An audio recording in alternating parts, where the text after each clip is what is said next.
first slide shows us Pope Urban because he is going to be the character who completely dominates the last part of Mary Ward's story, beyond the painted life, destruction and rebuilding.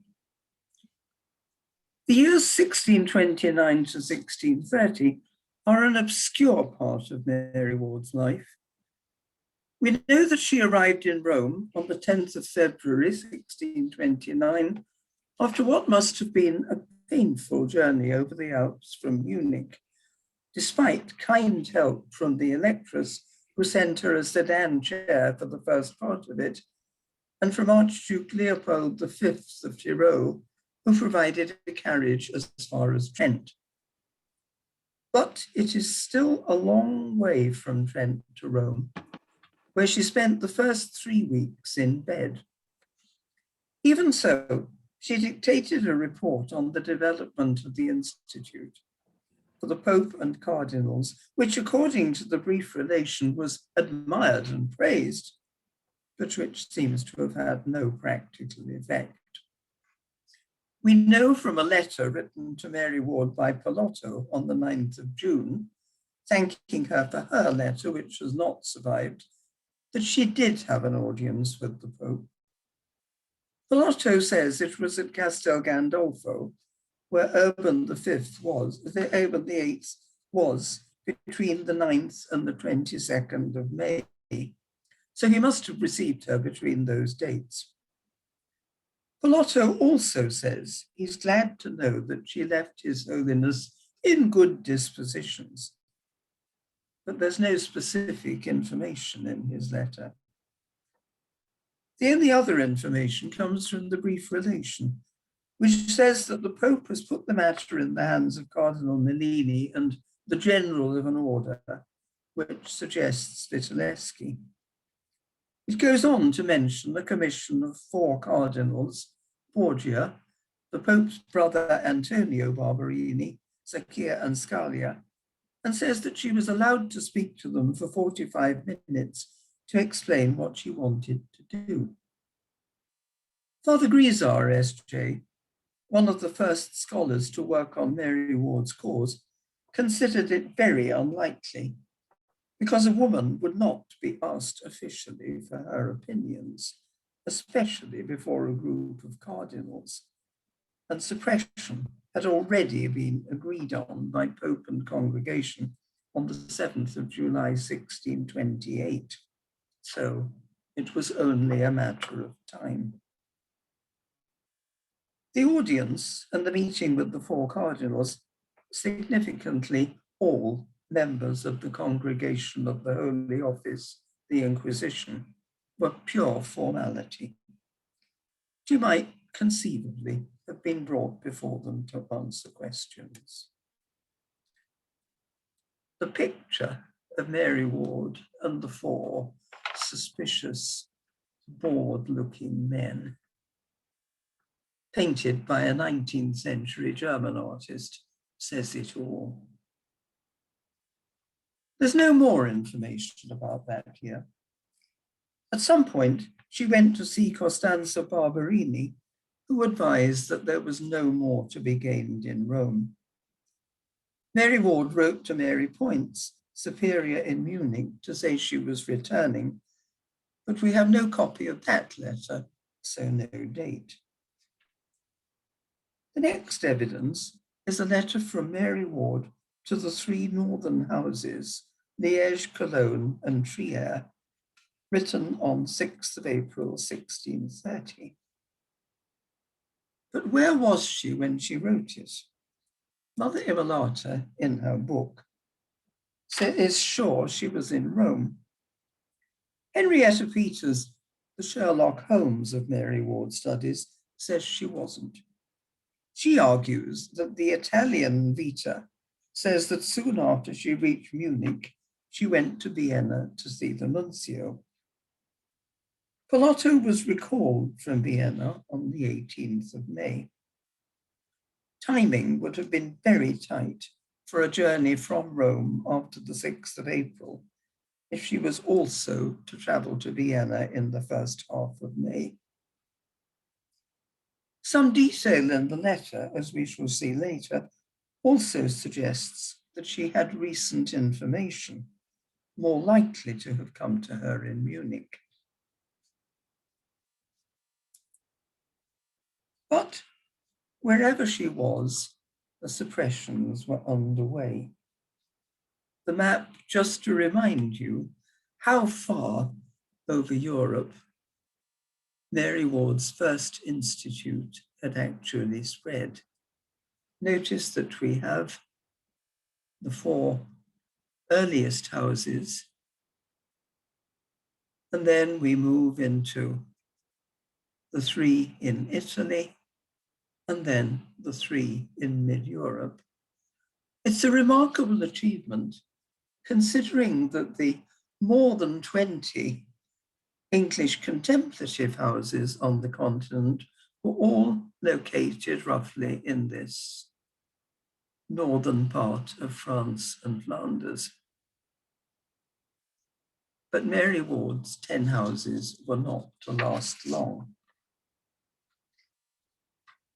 Suppressions were already underway. Liège was first on the 30th of April, 1630, with Saint-Omer probably in early May, Cologne on the 7th of June. Trier was still being negotiated in August. Notice that the Inquisition concentrates first on those who are safely under church domination in the hands of the nuncios and are not yet moving into this further part. That comes a little bit later. The letter, as we now have it, reads as follows. I am astonished that ours are losing courage so quickly, while they still have so much reason for confidence. But patience. On returning here, I found 6 weekly letters of yours, as well as others. Regarding those orders for suppression of the Institute and other matters of the same kind, I would have you know that the basis for what has been determined against us rests on falsehood, and that the decrees themselves were written and sent out by Cardinal Bentivoglio, the old enemy of our institute. The aforesaid order was given without His Holiness's knowledge. You must not be surprised that I have not written to you sooner about this, since it was cardinals of the congregation to which His Holiness entrusted this business, except for the one above mentioned, the only author and promoter of the order. I myself first heard about it in a letter from Mother Campion, nor did the cardinal himself want the matter to come to my ears before the order had been carried out.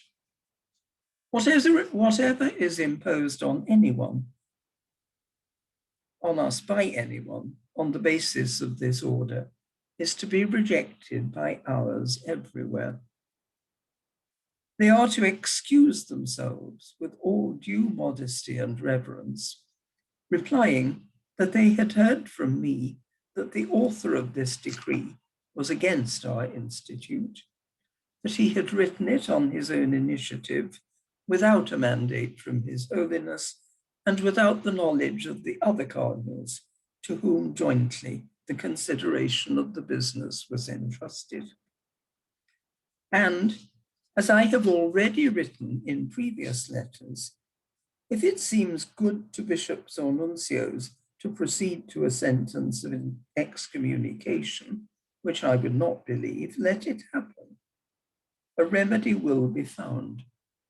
It is for ours to remain faithful to their institute and to suffer persecution for it, although this persecution, when the source of it is clearly considered, must be judged an act of very great severity.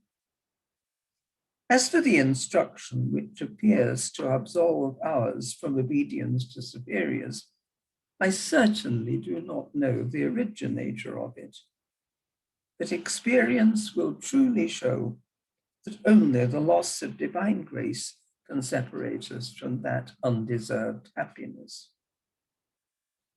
Note on returning here, which suggests that she was in Munich. She would hardly have talked about returning here if she were writing in Rome, where she had already been for over a year. Mother Campion? Campion was a common alias for English Catholics after the martyr St. Edmund Campion. Here, the person may well be Mary Poyntz in Munich, though other sisters used the name too, and a letter may have come from anywhere. But the message is clear. Disregard orders of suppression as they are not from the Pope, but are written without his knowledge. Obey your superiors. It all sounds astonishing and not like Mary Ward. But we note that there is no beginning or ending. And on the document, there is a note saying, from the letter of the Mother Superior of the English Virgins, written on the 6th of April, 1630. It is, in fact, the English translation of the Latin into which Mary Ward's original English was translated. So it's a translation of a translation, sent to Rome by Cardinal Pierluigi Carafa, nuncio in Cologne, as Liège was under his jurisdiction. He said he had received it through friendship and in confidence. Seemingly, the Liège community had gone to their confessor, Father George Duckworth, SJ, about the letter, and he had passed it on.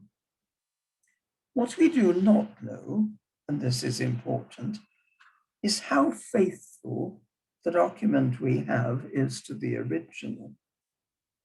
How much of Mary Ward's letter is actually given? Has it been slanted deliberately to cause trouble to Mary Ward and her companions?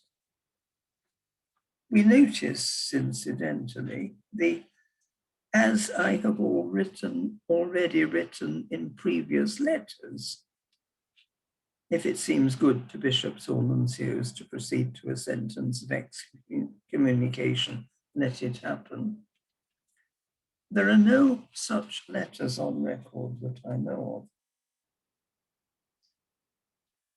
Both the English original and the Latin of what we have are lost. Meanwhile, once back in Munich, Mary Ward had appointed Winefrid Wigmore, whom you've seen before, as visitor to Cologne, Trier, and Liège, and she set out on the 30th of June, 1630.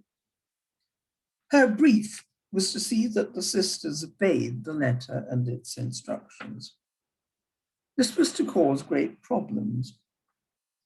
Before she arrived in Liège in early September, the 8 sisters in Trier, where she'd already been, were reported to have said to the auxiliary bishop that they were ready to obey the Pope in all things, but could give up the institute only with permission from the General Superior.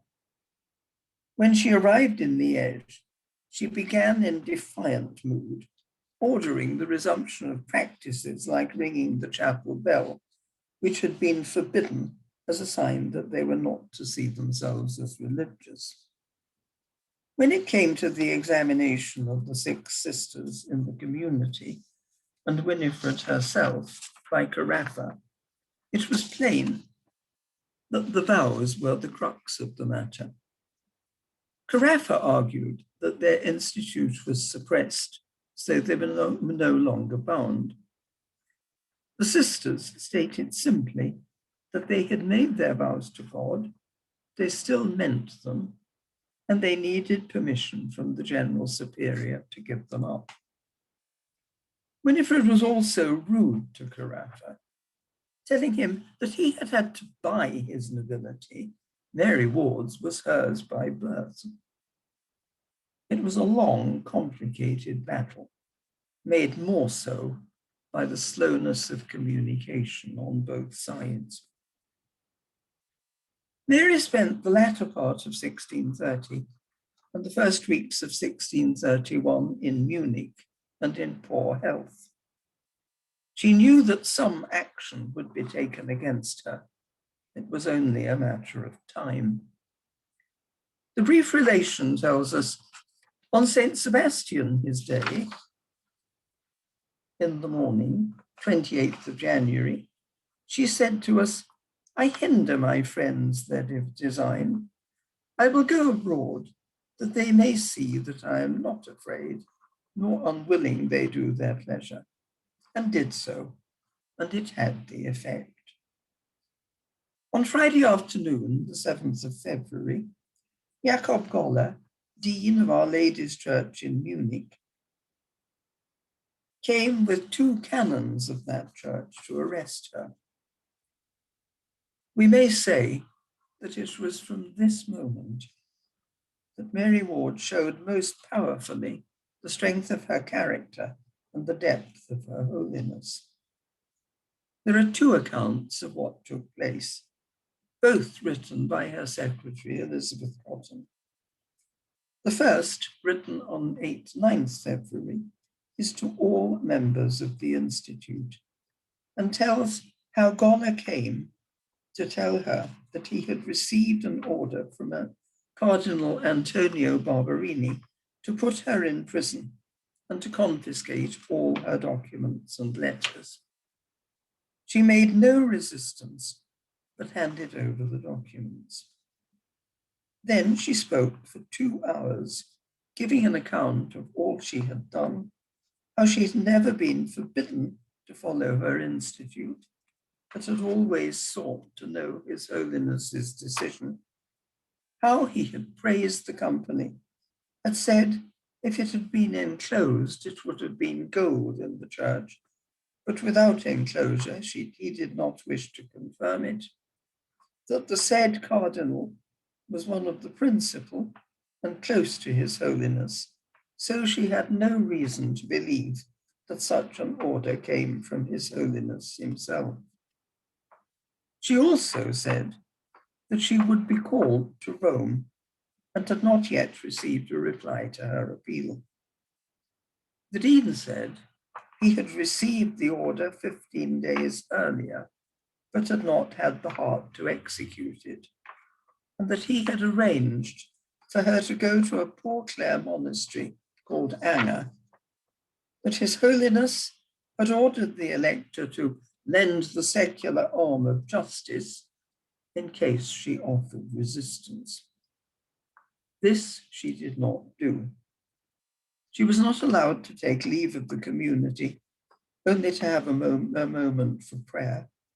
She asked to walk, but he led her to a waiting coach. She was allowed a sister to go with her because of her sickness. Only at this point in the letter is it revealed that she had been too ill to come down to meet the dean, who had been obliged to go up to her room. Only the secretary and the superior had been allowed to accompany her to the door. Now she is strictly imprisoned, and ours are not allowed to speak with her or write to her. The second letter to Elizabeth Keys, superior in Rome, on the 13th of February, gives a few more facts. That the letter to Goller condemned her as temerarious, disobedient to Holy Church, schismatic, and heretic. That in prison she is deprived of Mass and the sacraments. That her papers contained many letters from ours in various places. It also says that 2 days later, they had met the dean, who was very moved at this case and edified at our mother's obedience, humility, and greatness of spirit. Elizabeth Cotton also reveals something of her own feelings. Our mother's life is dearer to us than 1,000 worlds, and prison will kill her. The night before she was taken, she was more dead than alive with catarrh and other ailments. We are 35 people here, and we make continuous prayer. A letter some days later from Mary Ward herself to Elizabeth Cotton describes what she and her companion Anne Turner, the trusted lay sister who had accompanied her on various journeys, found when they reached the Anger. The word Anger in German means a village green or a piece of common land, so that the Anger Kloster, you could say, was the convent on the green. Their prison was one pretty little store on the first floor, joining upon the grot where they bury. Our habitation is the place of the despaired of the sick. We did, as it seems, displace one that is every moment a dying. She hath been sick these 3 years and hath spit up all her lungs, where sometimes we fry and sometimes we freeze, and there do all that we have to do. 2 little windows close walled up, our door chained and double locked. Despite the dirt and the smell, she found a kind of peace, as we're told in the relation, in the thought that now she could rest and sleep and leave all to God, but found that sleep was impossible until she resolved that she must do all in her power to defend her innocence and thereby protect her companions. We learn what this entailed in the lemon juice letters, kept now in the Munich archives, and organized very soon after her arrival, when it was decided that her own community might come daily to bring food and other necessities. In fact, we never see her more as a leader than here. There is the strategy. Elizabeth Key's in Rome is to write to as many people with influence as possible. Practical advice about how to send letters at the point when they discover that the regular post is being intercepted. Get them to Augsburg to a relation of one of the German sisters so that they can be sent from there, but don't stop sending by the regular post too, so that the enemies don't suspect. Caution about the seal, which at that time would be personal identification, so that if it got into the wrong hands, it could be used to incriminate them through forged letters. The seal, do not give him. Say you find it not, and be sure you be at all times ready for a search. Firmness about how much penance and prayer is to happen in the Paradiser house. I will not have either the rectress or yourself in the grotto after 9 nor before 6, 7 hours abed. And they are to sing cheerful songs, Gillian or such like, every day while I'm here. Affectionate teasing about Mary points, "Vale, vale, wise rectress," to cry. She has a shrewd sense of people, not least the poor Clare abbess, who is evidently concerned about status. You must ask when you come if that be the abbess. She is abbess for her life, and indeed worthy her office as far as I can judge. What she heard from you, you may be sure she will say to others. If she asks you of nobility, slight her off, and never say any is noble or ignoble. Go to other discourse. And they are to be careful about the poor Clare nuns.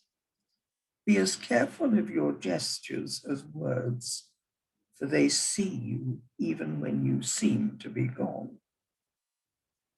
More than all, there is her underlying spiritual attitude.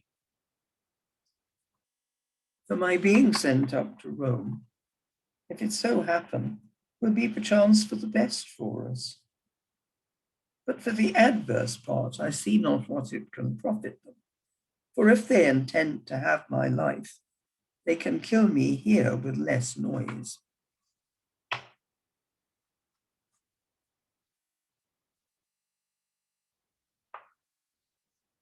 For in these parts, they know that we have no friends, etc. But here or there, if God would have me die, I would not live. It is but to pay the rent a little before the day, and to live and suffer for God, or die and go to him, are both singular graces. Sorry, that's appeared before it should. And such as I merit not. And one of the two, I trust in the mercies of God, will fall to my happy lot. There are also, towards the end of the time, important plans for what to do in case she is not able to act.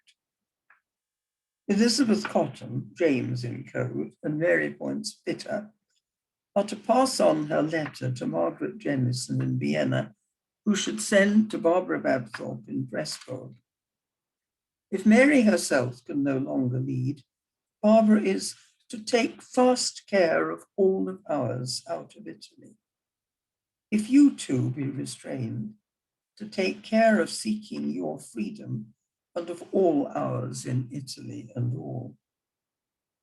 She should explain to Cardinal Pasman and arrange for Francis Brooksby or Veronica Maxorine to replace her as local superior, then come to Munich and stay there. When Dean Goller eventually decides that she might be allowed the sacraments, on condition that she signs a document saying that if she has ever been guilty of heresy, she repents, she refuses, seeing that it would put not only herself, but all of them under suspicion. She writes her own statement, risking the possibility that she will be refused the sacraments after all. But fortunately, he agrees, and she is allowed Holy Communion. The last of the lemon juice letters was written to Elizabeth Cotton on 11th or 12th April 1631, after the news that she was to be released, asking her to thank the electress for her offer to send a litter to take her home, and suggest that it might be on the following Monday, the day after Palm Sunday. Back in the Paradiser house, it soon became clear that there were more difficulties to face. She herself had written to the Pope from prison on the 10th of April, asking that she might come to Rome and defend herself in person. But the order had already arrived with Dean Goller that she was to go by order of the Inquisition. There were conditions. She was to provide bail for her safe arrival and be accompanied by a commissary, an official of the Inquisition, to make sure that she really did go to Rome and not escape to England or anything like that, whose expenses she was also to pay. She had, of course, no money for all this, and it took some months for a solution to be found. She was also unaware that ever since the decision of July 1628 to close all the houses of the English ladies, a document of official formal suppression, a papal bull, had been in preparation. Her letter of the 6th of April 1630 and the subsequent events in Liège had decided the matter. It was still a slow-moving process. The final document was dated 13th of January 1631.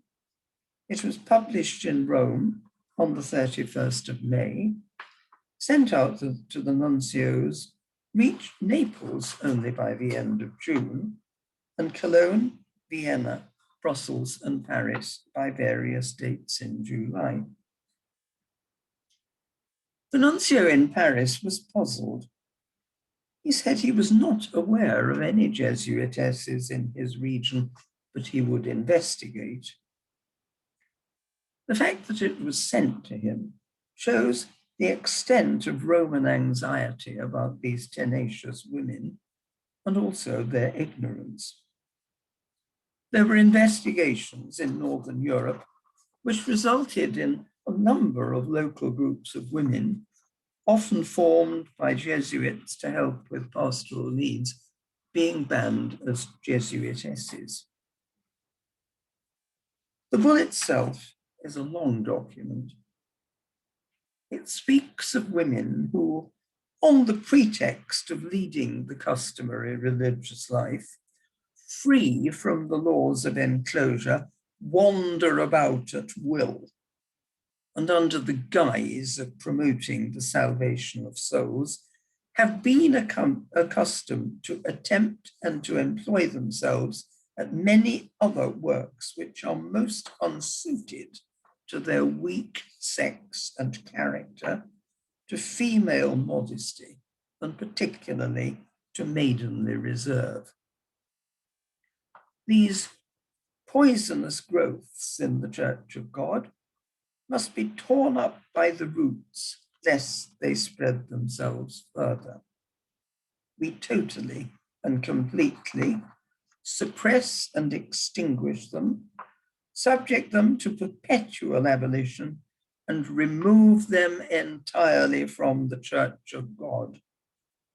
They are to be considered suppressed, extinct, rooted out, destroyed, and abolished.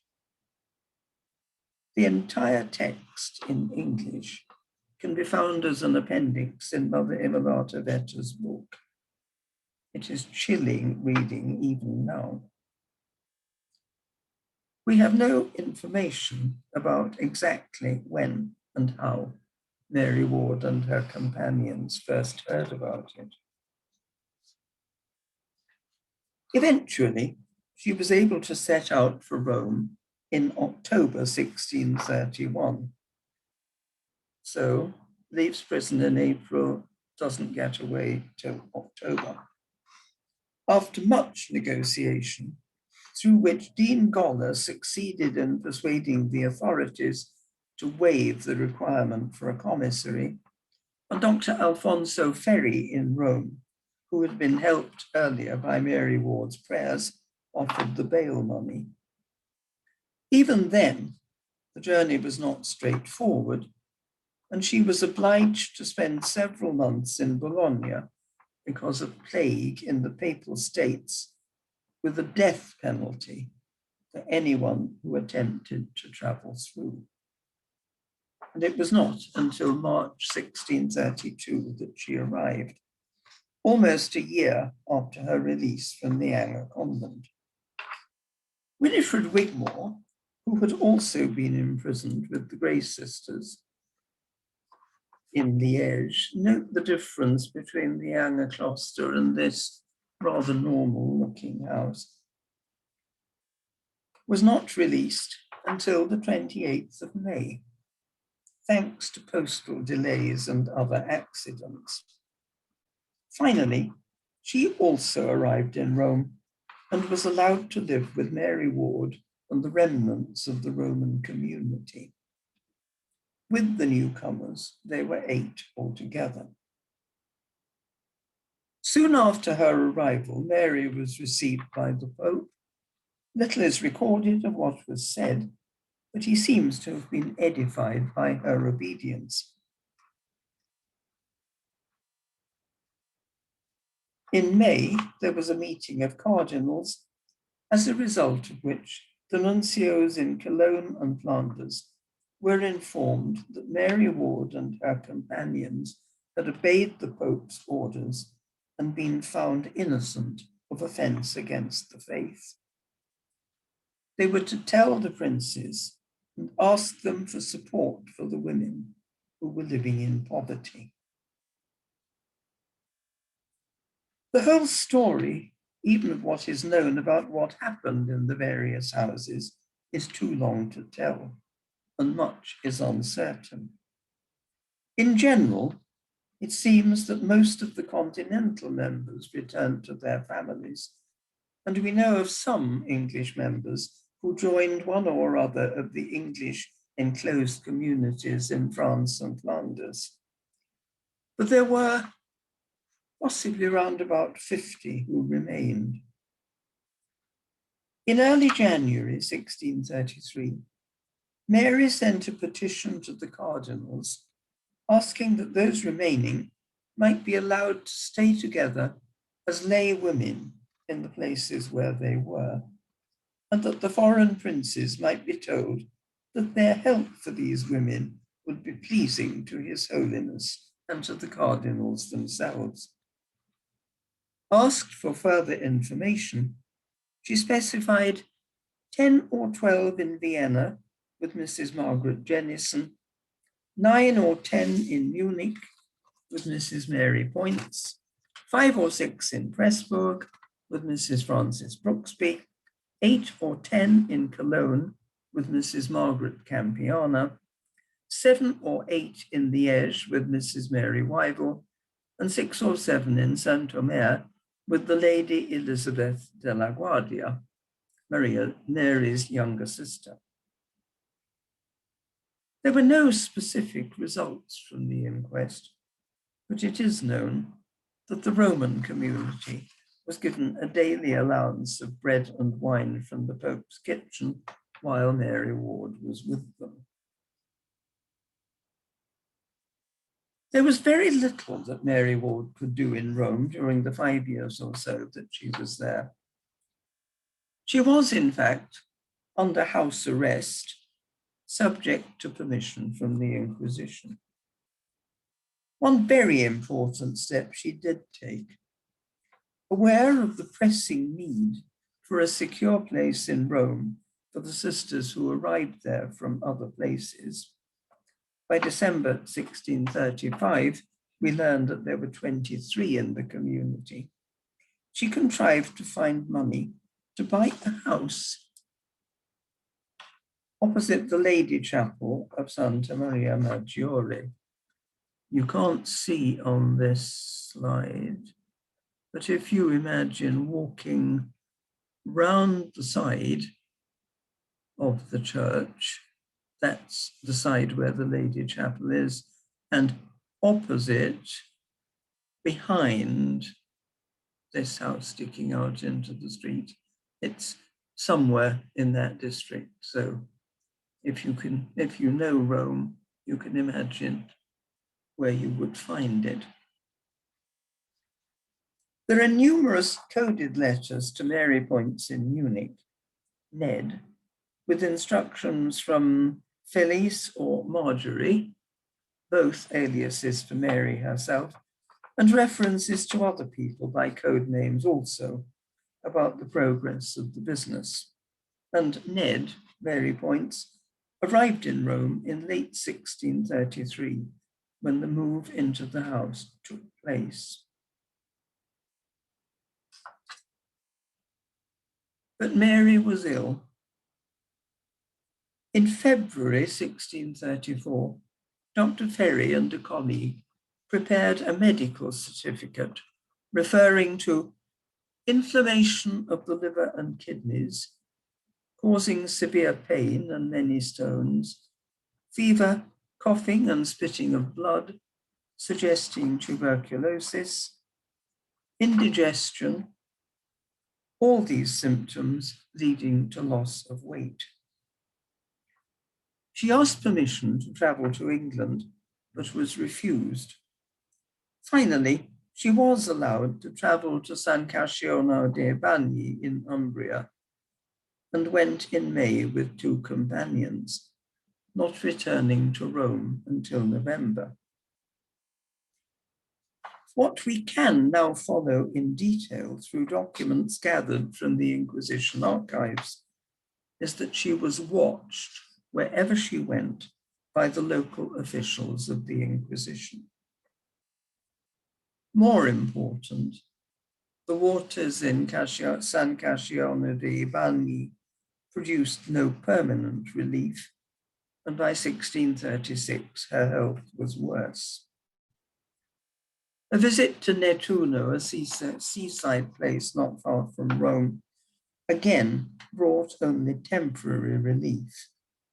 And on the 30th of July, 1637, she received the last sacraments. At last, on the 20th of August, Pope Urban gave permission for her to go with 2 or 3 companions to Spa near Liège, which had helped her at other times. He is said to have remarked that it seemed to him more than likely that she would not survive the journey, but that he trusted her to know what she was doing. He promised to recommend her to the nuncios in the places she would pass, and his nephew, Cardinal Francesco Barberini, also wrote letters. During the time before she left in September, she received much kindness from the Barberini family. The journey took a long time. There had to be rest periods because of her fragile health. They traveled via Milan and Turin, the Mont-Cenis Pass, and via Lyon to Paris, which they reached in December. They stayed until May 1638, when they moved on to Liège and Spa. After a year, they crossed to England, arriving on the 20th of May, 1639. Perhaps there was tacit permission from the beginning, or some later negotiation. Certainly, there is a letter from Cardinal Francesco Barberini of the 28th of August, 1628, recommending her to Queen Henrietta Maria. There are few documents from this period in London, which was to be little more than 3 years. It is not even clear where she lived. What is certain is that she did visit the Queen. Francesco Barberini, who was responsible for contact with England, evidently had some purpose of his own in establishing the relationship, which shows his personal respect for Mary Ward and his confidence in her. To be seen in letters from him to George Conn and Count Rossi, successfully papal representatives in England. Mary's own purpose must have been to gain the Catholic Queen's support for projected apostolic work. We know that her house in London was a safe place for priests, and that she already had the beginnings of a small school. But her own intention was to return to Rome when her health permitted. One of her last extant letters is to Pope Urban, expressing that purpose. And one day, at those sacred feet, I hope to be granted that grace, which as yet my sins have made me unworthy to receive, which suggests that she is still, despite the bull, determined to pursue her attempts to gain recognition for her work. But political events overtook her, and the threat of impending civil war meant that on the 1st of May, 1642, she and her household left London, according to the brief relation, in 3 coachfuls of sisters, children, household goods, chapel furnishings, and a priest, accompanied by 4 horsemen for Hutton Rugby in Cleveland, where the Inglebys of Ripley had lent them a house. They did not arrive until mid-September. The journey would have been slow, with loaded coaches, and dangerous because of the war, which may have caused changes of route and times of lying low until danger had passed. They may also have had need to make detours to deliver children to anxious parents. The brief relation is also our only source of information about the last period of Mary Ward's life in Yorkshire, but a reliable source, because Mary Poyntz and Winifred Wigmore were there with her and eyewitnesses. It tells us of 2 pilgrimages to Mount Grace, close by, at that time roofless, but still a place of devotion for Catholics, one by the other sisters to pray for her health, and one by Mary herself to give thanks for her recovery. It also gives a vivid account of threat to the house from Parliament troops. The captain said he had been told that they had trunks of gold buried, and he wanted to search. Mary met him, and after a civil conversation, he went away without searching, and even gave back 20 shillings he'd been given, saying that the soldiers would only spend it on drink and the ladies needed it more. But after 2 months, it was clear that Hutton Rugby was not suitable because it was too cut off for communication with London and the continent. So they moved to Heworth outside York, where the Thwing family lent them the manor house. York was then full of the nobility and gentry, not only of the north part, but most part of England, which meant endless visitors. Then came the siege of York by the Parliamentary Army. So, in April 1644, the household had to leave Heworth and take refuge inside the city walls. Mary Poyntz gives a sense of the suspense as they had to pass enemy scouts and troops who pillaged all they laid hands on. Once inside the city, Mary spent her time encouraging and cheering those who came to her. And when the city surrendered on the 16th of July, decided not to follow the retreating royal army, but to return to Heworth, where they arrived to find all the lead of the house, all the iron from the windows and doors, full of stink and vermin, 400 soldiers beside the sick having lodged therein. Soldiers had been buried in the garden, the lovely trees cut down, the garden unpaled and wholly ruinated. From July to November, there was no opportunity for a priest and no means of getting news from the south. In December, Winifred Wigmore set off on foot disguised with a woman servant only, in snow and ill weather through both armies. She returned safely, bringing letters with news that all the companions elsewhere were safe. Already, Mary was seriously ill. On the 30th of January, she died. At that time, it was difficult to find a way of safe Christian burial for Catholics, but we found a little churchyard where the minister was honest enough to be bribed. The neighbors were invited and came willingly, for they bore her great respect, which they were very desirous to express. And it was heard like an echo among them these words: "There never was seen such a woman, no, never." How much rebuilding had happened before Mary Ward died? It is clear that she had won a great deal of personal respect, especially from the church authorities, for her obedience to the judgment on her and her work.